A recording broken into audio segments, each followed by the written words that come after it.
Welcome to the Alain Guillot podcast, a podcast about life, leadership, and money matters. Our guest today is Adrienne Raphel. Adrienne is a writer who writes for The New Yorker, Poetry, The New Republic, The Atlantic, and many others. She holds a PhD in English from Harvard University and a Master of Fine Arts in Poetry from Iowa Writers Workshop. And today we will speak about her latest book, Thinking Inside the Box, Adventures in Crosswords, and the puzzling people who can't live without them. Adrienne, thank you so much for joining us today. Thank you so much for having me. It's a pleasure. Again, I had to start with a confession. I have never in my life done a crossword puzzle.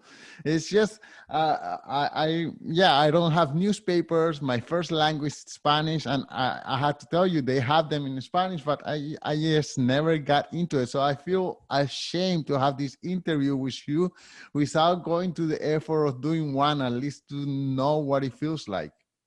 Though when I wrote this book, I sort of purposely wanted it to reach people who never do the crossword at all. I think of it as like a book for everybody, from crossword super fans to people who are like, well, I know what it is, but I've never tried it. Because I think what I'm excited about is like, what's the role of these weird things in our lives, whether or not we do them, we have some relationship with them. Right, and in your book, you have a character who was a secretary who refused to do a crossword puzzle for many years until finally she decided to take it seriously. But okay, we will get into the book in a minute. First of all, I would like to know a little bit about you. Well, from the intro, I know that you study English. Was that always what you wanted to do, and what were your aspirations when you were going into college?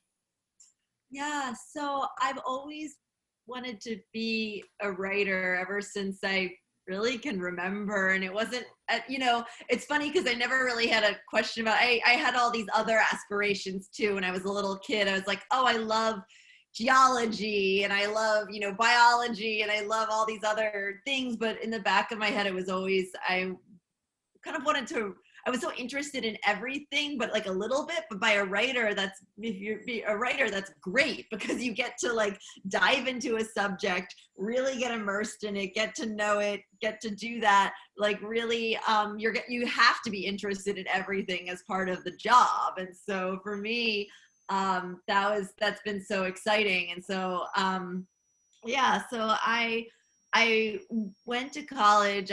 When I was looking up colleges, I was like, where's the one with really great creative writing programs where I'm going to be able to take classes with with real amazing authors who are out there, or really established, illustrious authors. And I discovered that because Princeton doesn't have an MFA program in creative writing, it's all the authors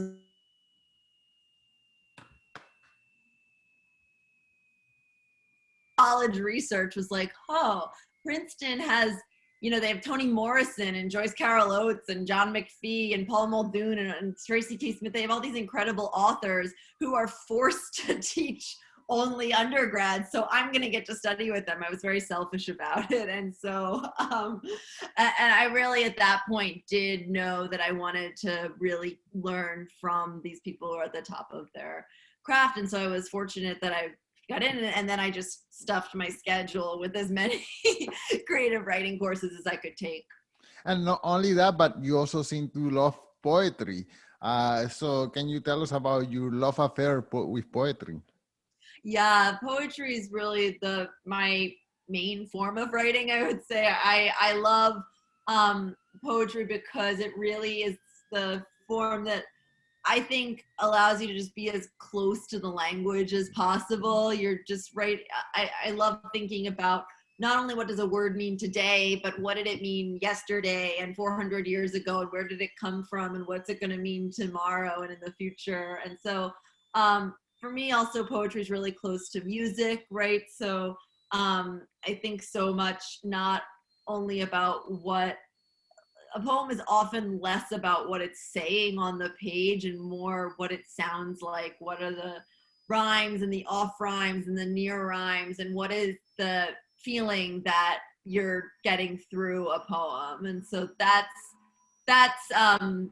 yeah, I would say the first and foremost, I sort of think through poetry. Writing nonfiction is definitely it feels very related, but it's nice because it's kind of a different track of my brain. They're different. They're like separate but related to each other, if that makes sense. They don't compete with each other in my head. When I go to a regular bookstore, I usually don't see many books on poetry. Do you think poetry is under, uh, yeah, it's not represented enough in the bookstores? I definitely think that, I mean, poetry in most bookstores, you're right, there's not a huge section for poetry, and the poetry that's there is often a pretty limited selection, right? You just get a few authors, and it's hard to find poets who are writing today, or smaller presses. It's, poetry, it doesn't have, on the one hand, it doesn't have as wide a readership. On the other hand, poems are everywhere. Poems are in greeting cards. I mean, poems are in music. Anytime you turn on the radio or you turn on whatever Spotify, you're listening to poetry. I think Right. some of the most talented, incredible poets writing today are hip hop artists and rap artists, and like some musicals. Like I think that that there's such a blurring there. So on the one hand, you don't see as many volumes of poetry in a bookstore, which is sort of a shame and a marketing thing. On the other hand, like anything you turn on, you listen to a really cool like rap lyric with 10,000 intricate rhymes, and if Right. that's not a poem, I don't know what is. So maybe the physical book of poetry is not the best medium to share that poetry. Maybe, like you said, it's music, it's postcards, it's little individual poems that lovers or friends send to each other. So I guess that's why I don't see so many poetry in the bookstores. Maybe they don't sell as well in that medium, which is the medium of a physical book. And what's happening today, I see this a lot with actually the students that I teach are often Gen Z people sharing Instagram. The Instagram poetry thing is like a real thing. People, because a poem can sort of fit in a screenshot of your phone, or maybe like a stanza of it can. And so, as you're saying, when sharing that among friends and lovers and what have you, you can share poems really quickly in the same way that you can share a photograph. So I think poetry exists and has always existed in sort of this oddly tangential economy to traditional publishing industry. Okay, well, so now let's get back into the topic of your book. Uh, how how you came up with the idea of writing a book about crossword puzzles? Yeah, so I've always been interested in word games. Not, I've thought, I've sort of have done the crossword casually throughout my life. I'm not one of these like super fans, but I actually pitched to a magazine to write a profile of Will Shortz, the crossword editor of the New York Times, because I thought he was a really interesting, I still do think this. I was like, that's a really interesting person who I haven't seen that many profiles about. And yet the New York Times crossword puzzle in America is definitely the most talked about, the most done. It's this thing that is totally ubiquitous. Who is the person behind the crossword puzzle? That was my pitch for this profile. I interviewed Will Shortz. He's incredible. He was extremely helpful in the book process. But in the process of interviewing him and talking to him about crosswords, I realized, wait, this is a bigger story than a profile of this one editor. This is a whole world. And also then I realized, wait, the history of the crossword is fascinating because it parallels the history of the 20th century and 21st century modernism and art. The crossword was developed in 1913, so it really is like at the height of modernism, the height of all this explosion in painting and literature. It also corresponds with World War, so it's like the crossword is this thing that's a reflection of modern life and modern culture as we know it. So that's where I really got this idea of, this is a bigger project than a profile. For me, it was a bigger project than a profile of one influential person. It was really like a opening to this whole world of the crossword. I hadn't noticed before, but the crossword kind of put it together. Right. Okay. So in the book, in the description of the book, you mentioned that the crossword puzzle was published almost because the publisher didn't have anything else to write about that day in particular. So going back into the history of it, can you tell us about that moment in history that this guy had nothing to put in a newspaper? So he says, okay, here we go, let's do this. Yeah, I love the origin story of the crossword. It's this editor named Arthur Wynn, and he's at a newspaper called the New York World, and he edits the fun section. So like the puzzles and games section of the newspaper, the section that everybody actually flips to and actually reads, right? And so, you know, he's got a Christmas edition. The paper wants him to have a bigger fun section of the paper, but he doesn't have anything to fill it with. And so he was like, he had seen kind of similar puzzles existed in the sense of like there are word puzzles, word search kind of things, and also things where you have to kind of fill in a grid. But technology had recently gotten a lot better that you could actually print grids cheaply in the newspaper. So Arthur Wynn is like, a grid, cool, that's big. That's like actually literally big. It will fill in the slot in my paper physically. And then how can I ask readers to fill in this grid? Maybe I can have clues with answers. Cool, I'll call it the words are crossing each other. I'll call it a word cross puzzle. And so he called it the Fun's word cross puzzle. And he thought it was just going to be a novelty in this bigger edition of the paper.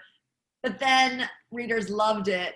And really quickly, it was actually a typesetting mistake. Somebody wrote crossword instead of word cross. So he just created this puzzle out of desperation. And all the best inventions happen out of desperation. And so, okay, so this idea was born. There was a favorable reaction from the part of the readers, but creating a crossword puzzle is not easy. You have to have a little bit of knowledge about science, literature, geography, all these things. So how, I want to know about the person who creates buzzword. I mean, who are they? How do they find them? Who gets that job? They're geniuses. And I think what's really interesting is these creators of crossword puzzles, for pretty much almost all of them, it's really a labor of love. The economics of doing a crossword puzzle are pretty terrible. You spend all this time creating a crossword puzzle, and then the way that most newspapers, including the New York Times, run it is that it's kind of a freelance model. So you send in your puzzle and you don't know whether it's going to be accepted or not. And then when it's accepted, the rates have gone up in recent years, but you know, it's on the realm of a few $100. You're not making thousands and thousands of dollars for every crossword. And a few hundred is way better than it used to be. It used to be like terrible. So essentially it really is a labor of love for most people. A few publications do have kind of crossword constructors on staff, but it's still, it's still people's sort of part-time job. But creating a crossword is an amazing process. You basically have to put on your whole math brain and your whole verbal brain at the same time. Okay, and why would you guess that it became so popular, and who are these people who practically become addicted to solving these puzzles? So it really took off in the 1920s when the first book of crossword puzzles was published. It had been sort of, people enjoyed it in the newspaper. I think people enjoy it for a similar reason that they enjoy any kind of word game or puzzle, but there's also something about filling in a grid with clues. That grid is really addictive, right? And there's actually sort of lots of theories about how the grid is a really dominant figure in the sort of architecture and art at the time in the teens and 20s, especially in American and Europe. The grid is just like, it's a like force it's in the art world, and so people are seeing grids. People see them in the subway, people see them on the map of Manhattan. So like, we like grids, we like to fill in grids. We don't like blank grids, right? And then the crossword itself became like a fad in America in the 20s. It became like one of these, the 20s was just had a bunch of these like sort of funny, mahjong was really popular the year after or before, like certain kinds of marathon dancing. The crossword really like clicked in. But I think what gave it its sticking power was actually like the fact that it was like in every newspaper, and it's a great thing for commuting. If you're on the subway or the train or something, you can do the crossword. It becomes a real ritual for people. And so I think that the fact that it was in the newspaper every day helped it become a ritual that made it stick for people. And then the newspapers like it because people get addicted to it as a ritual, so they'll buy the newspaper every day for the crossword. It's a win-win situation. So is there a patent on it, or is it public domain that any newspaper can copy it? Yeah, so there's no patent on the crossword. It's actually its inventor, Arthur Wynne, wanted to put a patent on the crossword, but the New York World wouldn't pay for it. They're like, it's not going to be worth it. Bad decision. But yeah, anybody can make, and I think, to be frank, it would be pretty difficult to patent the crossword. Anybody can make a crossword and should be able to. Right. And you mentioned that it became popular all of a sudden, but were there any growing pains, any time where there were difficulties with it? Maybe, yeah, could you share some of that? Yeah, one thing that happened that was interesting was the crossword developed in two strands. I mean, the crossword I think is most kind of popular in the English language, but the English language crossword developed in two strands in America and Britain. So in both America and Britain, the crossword is really popular and in newspapers. But in America, it looks like this symmetrical grid, and the clues there's some wordplay, but they're often more definition based. In Britain, the crossword developed as something called the cryptic crossword, where basically every clue is two clues in one. It's like the clue to the crossword, but then there's also like a wordplay level baked on top of it. So I can give an example if you want, but so one example I love, it's complicated, but so a British clue would be something like pretty girl in crimson rose. And there's 8 letters in the answer. They tell you that. Pretty girl in crimson rose. And I'm just going to give you the answer because it's like, just to explain how it works. So the answer is rebelled. Okay, so a pretty girl is a bell, a B-E-L-L-E, right? And then in crimson, so R-E on the one end and D, like red, the word red. So the word bell inside red, a pretty girl in crimson. And then rose as like rebelled is like an uprising. So pretty girl in crimson rose. And then rose is also a play on red. And so like, and also that it's in crimson because of the in tells you that R-E and D are going to be on the ends of the word pretty girl. So it's this whole other, like, do you see what I'm saying about this whole other kind of wordplay language baked around the clue itself? Wow. Yeah, it's really intense. I can't solve cryptics. I love them, and they are another language. Okay, well, and they are very popular. I see them also people in the metro, but how popular is it? And has it reached its peak? Is it now in decline? And what's the demographic as well? That's a great question. So one thing that has happened that has actually helped the crossword more is the move to your phone, like crossword. So I know that the New York Times sells a subscription to the crossword separately from the subscriptions in the newspaper. You have to buy the Crossword app on your phone separately if you get it digitally. And they have over 1 million subscribers to the Crossword app alone. So, and that's just been rising and rising. And other publications like the New Yorker has really been expanding their crossword. The Wall Street Journal has expanded their crossword recently. The Atlantic, people love, I mean, I think solving on your phone has actually helped the crossword and expanded its demographic. Another thing that expanded the crossword's demographic was in 2005, 2006, a documentary came out called Wordplay that was sort of this surprise hit that got a lot of young people interested in both solving and constructing crosswords. And also crossword construction moved to computer construction. It used to be that everybody just used graph paper and a pencil, and now like 100% of people use construction software. So there's a whole kind of like computer mathy component to it that a lot of the younger constructors have really gotten into. So there are kind of 3 factors that have actually helped the crossword only boom more recently. So the move to phones has been super great for it. This Wordplay documentary helped get young people interested in the game. And then the fact that it's also kind of this like computer algorithm coding exercise gets a lot of people really excited.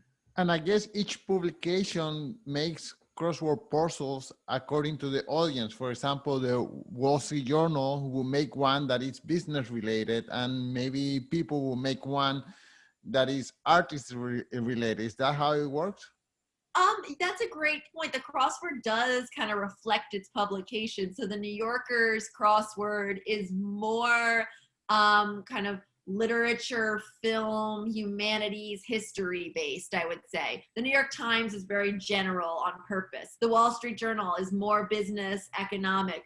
There's ones that, you know, the TV Guide crossword is super TV focused. The Soap Opera Digest crossword has all these, like, they just want to stuff a bunch of soap opera actors in there. You're right. The crossword is, depending on where you're getting it from, it might be super general if it's in a publication like the New York Times or the LA Times, but then Wall Street Journal more specific, and you can go down from there. Okay, so if it's done digitally, for example, with the New York Times, I guess, are there different levels? For example, I have never done one, and I wouldn't want to feel the same crossword puzzle as somebody who have been doing that for years. So are there levels? There are, and one cool thing the New York Times has done is on the Crossword app, they've introduced mini crosswords. So they're like little 5x5 kind of bite-sized crosswords, which is perfect, for someone like you say, I've never done a crossword. You don't even have to start with a full-size one. You can start with a 5x5 one, and they're great. They're really fun. They're really well constructed. The assistant games editor, Joel Fagliano, constructs every one of those. So you can get into the crossword even before you reach the main one.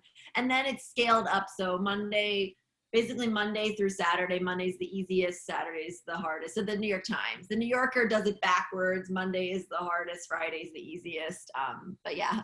And okay, so you mentioned the New York Times several times. Is that the most popular, or in if you were to categorize the most popular publication, which one would it be?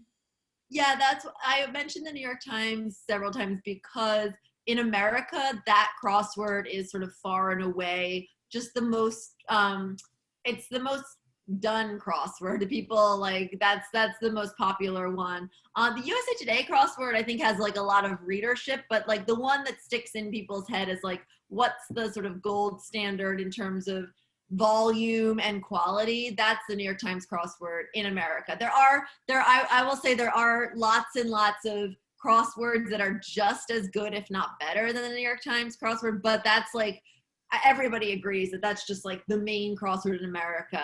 In England, I think the Times of London crossword is actually the main or the Guardian.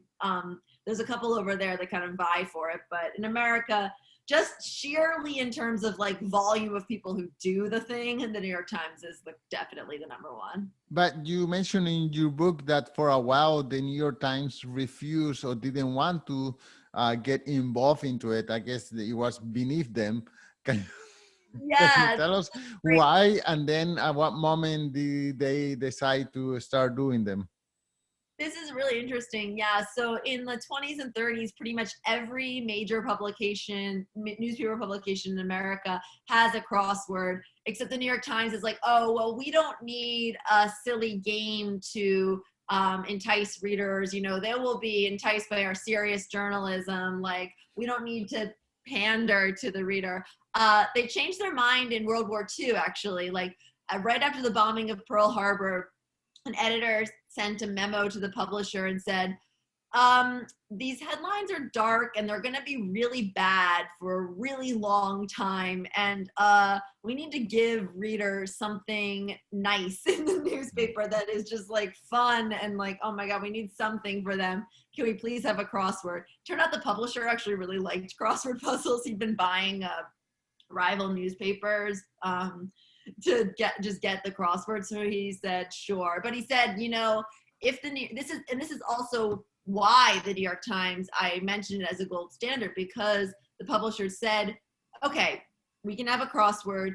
If we do, we're the New York Times. We are going to have the best crossword in the country. We are going to make it the gold standard. So they hired Margaret Farrer, who was the editor of the first, she was that secretary you mentioned who didn't like to do the crossword, but then she became like this editor, the best editor of crosswords ever. Basically, she's the one who standardized what the crossword is today. So they hire the best editor they can find, and they're just like, we are going to make this the best crossword in the nation from day one. So that was the New York Times' mission. They're like, okay, if it's going to be in our paper, it's just going to be the best. Okay, and the last question, can you tell us about your own habit solving crossword puzzles?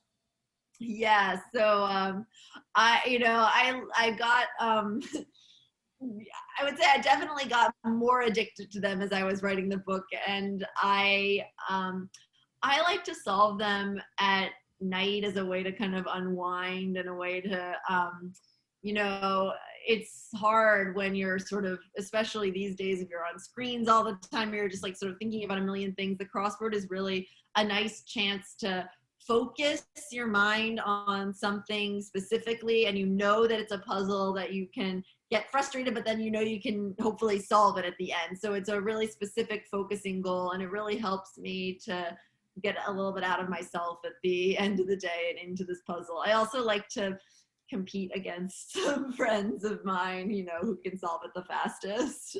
Well, you mentioned compete. I also discovered that there are competitions on crossword puzzles. Are they national, international, and how big are they?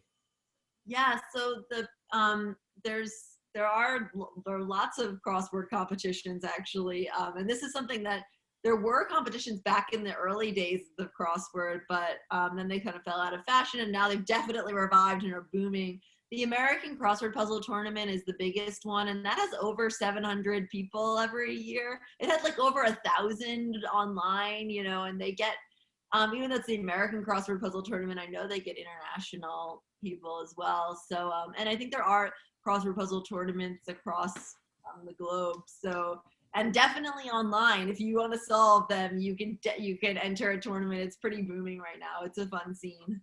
Well, Adrienne, you definitely got me thinking inside of the box. Could you one last time tell us the name of the book and where can the listeners follow you? Yeah, so the book is Thinking Inside the Box, Adventures with Crosswords and the Puzzling People Who Can't Live Without Them. And you can buy the book, you know, wherever books are sold. And you can follow me on Twitter at Adrienne Raphel, and then on Instagram. Perfect. Adrienne, thank you so much for joining us today. Thank you so much for having me.